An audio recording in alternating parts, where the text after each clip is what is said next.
Hi friends, welcome to my YouTube channel physics शुरू with another new update जो कि CSIR NET का form fill up के related है। जब इसका जो फॉर्म फिलअप स्टार्ट हुआ था 3 दिसंबर, फॉर्म फिलअप के दौरान इसका जो एक इशू सामने आ रहा था वो था कि जो ग्रेजुएशन मार्क्स वाला जो पोर्शन था ड्यूरिंग फॉर्म फिलअप, उसमें देखा जा रहा था कि अगर 55% मार्क्स है या तो उससे ज़्यादा है तभी फॉर्म का आगे का प्रोसीड कर पा रहे हैं, लेकिन अगर 55 से बिलो है तो उसका फॉर्म फिलअप नहीं हो पा रहा था।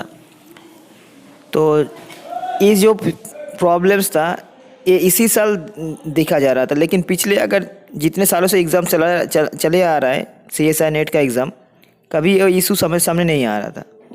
लेकिन इसका जो प्रॉब्लम था, अगर आपको देखा जाए तो इसका जो एलिजिबिलिटी क्राइटेरिया इंफॉर्मेशन बुलेटिन अगर हम लोग देखते हैं CSIR वालों की वेबसाइट से जो ऑफिशियली डाउनलोड करके, वहाँ से देखा जाता है कि जो एलिजिबिलिटी क्राइटेरिया उसमें कोई चेंजेस नहीं है, नया चेंजेस। उसमें MSc का हाईएस्ट जो क्वालिफिकेशन है उसमें 55% मार्क्स MSc और इक्विवेलेंट एग्जामिनेशंस को देखा जा रहा था। लेकिन अभी यहाँ पे जो इशू आ रहा था कि ग्रेजुएशन में भी 55% मार्क्स से ज़्यादा हो या 55% में तभी आगे जाकर प्रोसीड हो रहा था। लेकिन ये प्रॉब्लम बहुत सारे स्टूडेंट को फेस हो रहा था, लेकिन अभी इसको सॉल्व कर दिया गया।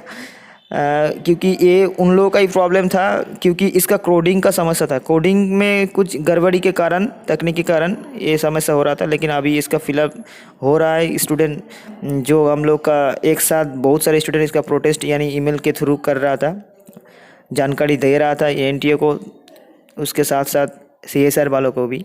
तो उन लोगों के पास से ये हम लोग को सुनने को मिला है अभी जो ठीक है उसका सल्यूशन यानी जो इशू था उसको रिसॉल्व कर दिया गया। तो ये बहुत बड़ा गुड न्यूज़ है फॉर ऑल ऑफ अस। तो यही आज का अपडेट था। जो लोग फेस कर रहे थे इसका प्रॉब्लम, तो उन लोगों के लिए बहुत बड़ी खुशखबरी है। तो आप जाके अभी फॉर्म फिलअप कर लीजिए, और जो लोग फॉर्म फिलअप में अभी भी दिक्कत हो रहा है वो बता सकते हैं। Thank you so much for watching.